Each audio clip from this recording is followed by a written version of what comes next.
Tagapagpahatid ng mga nagbabagang balita. Walang kinikilingang tangisang katotohanan lamang.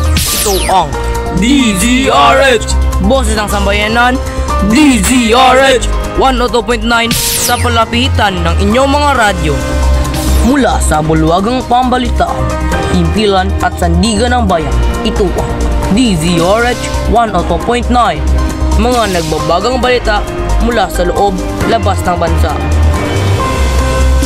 Mga isong tinututukan at sinusubaybayan. Ng mga ito, kasabay ng mga tanong ng sambayanan ay lulutasin namin sa loob ng 5 minutong paglalay. DZRH 102.9, Boses ng Sambayanan. Sa loob ng 5 minuto, maghatid ng balitang siksik, sulit na sulit sa DZRH. Narito ang tambalang Justin Galeros at Precious of Jena Pere. Nagigising sa inyo ngayong umagang. Ito ang mga magandang umagang kabalita. Ang oras natin ngayon ay 5 minuto makalipas ang alas 7 ng umaga, araw ng Miyerkules, ika-30 ng Enero taong 2025, at sabay sa pagdiriwang ng pagkakaibigan sa pagitan ng Espanya at Pilipinas. Magandang umaga, Zone, Visayas at Mindanao. Ito inyong kaibigan, Philip. At inyong kaagapay, Justin. At kayo'y nakikinig sa magandang umagang kabalita. Para sa ulo ng mga nagbabagang balita. Pamaraan ng pag-aaral ngayong pandemic, patuloy inaalam. 5 anyos na lalaking Chinese inobserbahan sa Cebu City dahil sa banta ng coronavirus.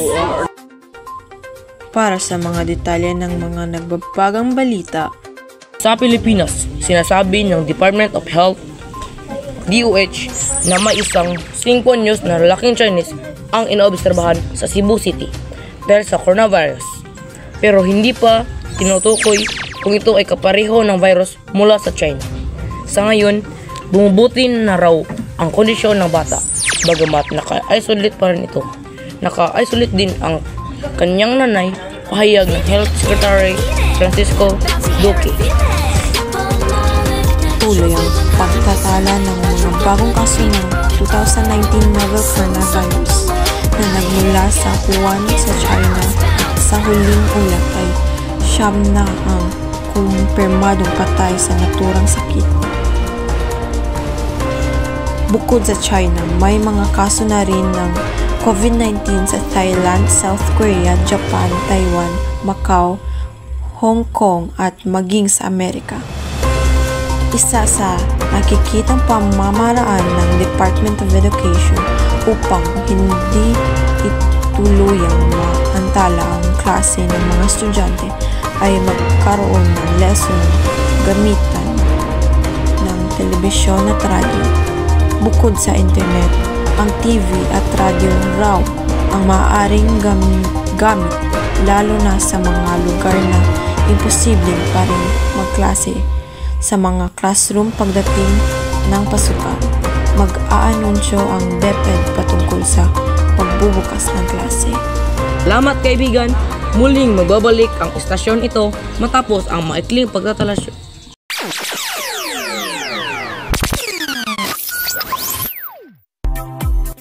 Huy Mare, kumusta ka? Eto Mare, mabuti. Wow Mare, ang puti mo na at ang kinis mo pa. Anong gamit mong sabon? Siyempre Mare, alagang Rosemore Kagayaku Soap ako. Sa murang halaga, makakabili ka na, puputi at kikinis ka pa. Rosemore Kagayaku Soap. Kuris porcelana ang dating mo. Mabibili sa saang sulok man ng Pilipinas. Santon Plus Herbal Capsule. Ang mga bukol-bukol, sarang tunahon, siskat tumor, Santon Herbal Capsule. Garantisado, Santon Herbal Capsule. Nagmay alivyo, Santon Herbal Capsule. Aprobado sa scientifico, ina-endorso sa mga eksperto. Santon Herbal Capsule, ang kapsula na epektibo.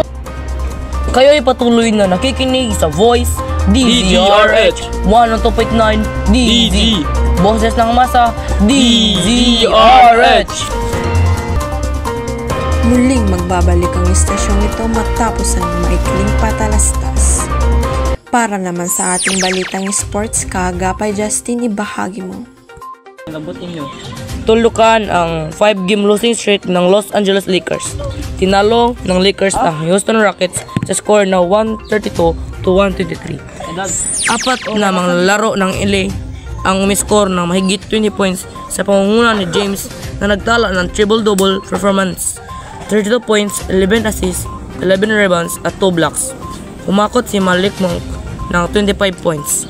Habang sina veteran Carmelo Anthony at Russell Westbrook ay nag-ambag ng tig 24 puntos. Sa panig na mas mga batang Rockets, pinangunahan nito ni Jalen Green sa kanyang 24 points performance.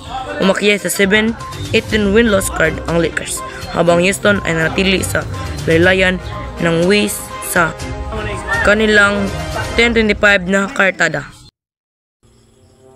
Salamat Kaagapay Justin. Para naman sa ating ulat panahon, Bagyong Butchoy patuloy na sinusubaybayan ng Pag-asa. Nakadalawang landfall na ang Butchoy sa Quezon Province. Umaasa naman ang Pag-asa na makakatulong ang ulan para matunan ang mga dam ng supply ng tubig. Opisyal ng panahon ng tag-ulan ngayong araw, inaasahan lalabas ng Philippine Area of Responsibility ang Bagyong Butchoy. Ito ay sinasabi ng Pag-asa kahapon. Ang deklarasyon ay kasabay ng naging buhos ng ulan ng dala ng Butchoy sa malaking bahagi ng Luzon, kabilang ang Metro Manila. Nataon din na ang bagyo ay sumabay sa mga protesta sa Araw ng Kalayaan. Dinala ng Bagyong Butchoy at ng South Wind Monsoon habagat ang ulan sa Metro Manila, lalo na rin sa western section ng Luzon. At ito lang po ang mga ulat para sa panahon. DZRH 102.9 tagapaghatid ng mga nagbabagang balita, walang kinikilingan, sa katotohanan lamang. Ito ang DZRH, Boses ng Sambayanan. Lagi niyong kaibigan, Justin. Ito ang inyong kaagapay, Romel. Balitang makakatotohanan, Balitang walang kinikilingan. Gigising tuwing umaga upang maghatid ng mga sariwang balita. Magandang umaga kaibigan. DZRH 102.9 Boses ng Masa.